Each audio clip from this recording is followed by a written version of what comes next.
ప్రభువైన యేసుక్రీస్తు నామమున ఈ కార్యక్రమంను వీక్షిస్తున్న మీ అందరికీ శుభములు తెలియజేస్తున్నాను. విజన్ క్యూటీ ఫెలోషిప్ వారి యేసుతో ఏకాంత సమయం ఈ క్వైట్ టైం కార్యక్రమంకు మిమ్మల్ని ప్రేమతో ఆహ్వానిస్తున్నాను. ప్రతిరోజు దేవుని వాక్యాన్ని ధ్యానం చేస్తూ మన ఆత్మీయ జీవితంలో మనం బలపడుటకై దేవుడు మనకు ఈ అనుదిన ధ్యాన సమయాన్ని అనుగ్రహిస్తున్నందుకై దేవునికి వందనాలు తెలియజేస్తున్నాను. లూకా సువార్త నుండి మనం వాక్యాన్ని ధ్యానం చేస్తున్నాం. ఈరోజు మన ధ్యానం కొరకై ఏర్పాటు చేయబడిన లేఖన భాగము లూకా సువార్త 11వ అధ్యాయం 1 నుండి 13వ వచనం వరకు. ముందుగా ఈ భాగంలో మనం మొదటి 4 వచనాలు చదువుకుందాం. ఆయన ఒక చోట ప్రార్థన చేయుచుండెను. ప్రార్థన చాలించిన తర్వాత ఆయన శిష్యులలో ఒకడు, ప్రభువా, యోహాను తన శిష్యులకు నేర్పినట్టుగా మాకును ప్రార్థన చేయ నేర్పమని ఆయన అడిగాను. అందుకు ఆయన, మీరు ప్రార్థన చేయనప్పుడు, తండ్రి, నీ నామం పరిశుద్ధపరచబడునుగాక, నీ రాజ్యం వచ్చునుగాక, మాకు కావలసిన అనుదినాహారము దినదినం మాకు దయచేయము, మేము మాకచ్చి ఉన్న ప్రతి వారిని క్షమించుచున్నాం గనుక మా పాపములను క్షమించుము, మమ్ము శోధనలోనికి తేకుము అని పలుకుడని వారితో చెప్పాను. ఈనాటి లేఖన భాగం ఆధారంగా మనం ఏర్పాటు చేసుకున్న అంశం ఏదనగా, ఈ విధంగా ప్రార్థించండి, ప్రే లైక్ దిస్. నేటి వాక్య భాగం యొక్క సారాంశాన్ని మనం గమనించినట్లయితే, యేసు తన శిష్యులకు వారు ప్రార్థన చేయమని కోరినప్పుడు ఎలాంటి ప్రార్థన చేయాలో యేసు ప్రభు వారికి తెలియజేశాడు. యేసు తన శిష్యులకు దేవుని రాజ్యాన్ని కోరే ప్రార్థనను బోధించాడు.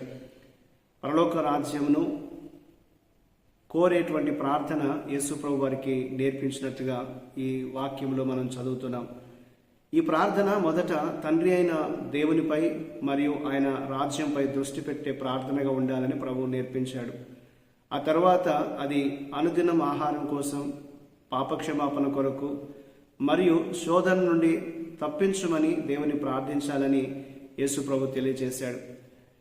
ఇందులో మనం గమనించినప్పుడు ప్రార్థన పరలోకపు తండ్రికి చేయాలని తెలుసుకోవడం చాలా ప్రాముఖ్యమైన విషయం.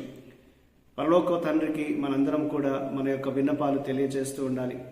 యేసు అనుచరులు ఈ సంబంధాన్ని బట్టి వారు గట్టిగా మరియు పదే పదే తండ్రిని వేడుకోవాలని, ఆయన వెతకాలని, ఆయన తట్టాలని, ప్రార్థించాలని చెప్పబడినట్లు నేటి లేఖన భాగం మనకు తెలియజేస్తుంది.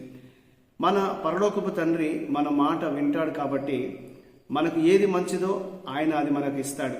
కాబట్టి మనం తప్పకుండా మన పరలోకపు తండ్రిని వేడుకోవాలనేది దేవుని వాక్య భాగం మనకు జ్ఞాపకం చేస్తుంది. ఈ భాగమందు దేవుడు ఎవరు అని మనం గమనించినట్లయితే 2వ వచనము 11 నుంచి 13 వచనాల్లో దేవుడు తన పిల్లలకు వారు చేసేటువంటి ప్రార్థనలకు సమాధానంగా ఉత్తమ బహుమతుల్ని ఇచ్చేటువంటి తండ్రి అని లేఖనం తెలియజేస్తుంది. కొన్నిసార్లు వారు అడిగింది పొందుకోకపోవడానికి కారణము వారు దేవుని చిత్తానికి అనుగుణంగా ఉన్న వాటిని అడగకపోవడం. దేవుని చిత్తంలో ఉన్న వాటిని అడిగినప్పుడు దేవుడు వాటిని తప్పకుండా మనకు అనుగ్రహిస్తాడు. అయితే దేవుని చిత్తంలో లేని వాటిని, ఆయన చిత్తానికి అనుగుణం కాని వాటిని అడిగినప్పుడు దేవుడు మనకు ఆయన జవాబు ఇవ్వకపోవచ్చు అనేది లేఖనం మనకు తెలియజేస్తుంది. అయినప్పటికీ తండ్రి వారిని సరైనటువంటి మార్గంలో ఉంచడానికి పరిశుద్ధాత్మను ఇచ్చి వారికి ఈవులను అందిస్తాడని ఈ లేఖనం జ్ఞాపకం చేస్తుంది. ఆయన మార్గంలో మనం సరిగ్గా ముందుకు సాగడానికి దేవుడు ఆయన ఆత్మను మనకు ఇచ్చి మనల్ని నడిపిస్తూ ఉంటాడు. ఇందులో మనం నేర్చుకునే పాఠాన్ని మనం గమనించినట్లయితే 5 నుండి 10 వచనాల్లో ప్రార్థనకు సమాధానం కావాలంటే పట్టుదల అవసరమని వాక్యం తెలియజేస్తుంది. మనం ప్రార్థన చేసినప్పుడు వెంటనే సమాధానం పొందకపోవడంతో మనం ప్రార్థన ఆపేస్తాం. అయితే మనం ప్రార్థన ఆపేస్తే మనకు ప్రభుపై నమ్మకం లేదని చూపించినట్లు అవుతుంది. కాబట్టి మనం ప్రార్థన ఆపకుండా దేవుని యందు విశ్వాసం ఉంచి మనం పట్టుదలతో ప్రార్థించాలనేది దేవుడు మనకు జ్ఞాపకం చేస్తూ ఉంటున్నాడు. దేవుడు మనకు ఎక్కువ సమయం ఉండాలని కోరుతూ ఉంటున్నాడు. ఆయన తన ప్రార్థన చేస్తున్న పిల్లలతో లోతైన సంభాషణ కొనసాగించాలని, వారితో సహవాసం చేయాలని, వారు ఆయన చిత్తాన్ని తెలుసుకోవడానికి ఆయన మార్గనిర్దేశం చేస్తాడని లేఖనం మనకు జ్ఞాపకం చేస్తుంది. కాబట్టి మనం గట్టిగా అడగాల్సిన సమయాలు మరియు నిశ్శబ్దంగా ఉండాల్సినటువంటి, దేవుని మాట వినాల్సినటువంటి సమయాలు కూడా ఉన్నాయి. మనం దేవుని సంధిలో మనం ఏ విధంగా ప్రార్థన చేయాలో ఈ లేఖన భాగం ఈ యొక్క లూకాసు వార్త 11వ అధ్యాయం 1-13 వచనాల్లో మనం చూస్తూ ఉన్నాం. ఏ విధంగానైనా మనం ప్రార్థన అనేది కొనసాగించడానికి పిలువబడ్డామని గుర్తుంచుకోవాలి. ప్రార్థన మన ఆధ్యాత్మిక జీవితానికి ఎంతో బలాన్ని చేకూరుస్తూ ఉంటుంది. కాబట్టి మనం తప్పకుండా దేవుని ఉత్తమ సమాధానం పొందగలమని నమ్మకంతో ఉండాలి. ఆయన మనం ఊహించిన దానికంటే కూడా మెరుగైన సమాధానం దేవుడు మనకి ఇస్తాడనేటువంటి నమ్మకంతో దేవుని మనం ప్రార్థించాలనేది దేవుడు మనకు ఈ వాక్యాన్ని బట్టి జ్ఞాపకం చేస్తున్నాడు. క్రైస్తవ జీవితంలో ప్రార్థన ఎంతో ప్రాముఖ్యమైనది అనేది ఈ లేఖన భాగము తెలియజేస్తుంది. ప్రార్థన ద్వారా ప్రభుతో మనం సంబంధాన్ని స్థిరపరచుకోగలం, సహవాసాన్ని కొనసాగించగలం. మన అవసరతలు ప్రార్థనలో దేవునికి విన్నవించుకున్నప్పుడు దేవుడు మన అవసరతలు తీరుస్తాడు.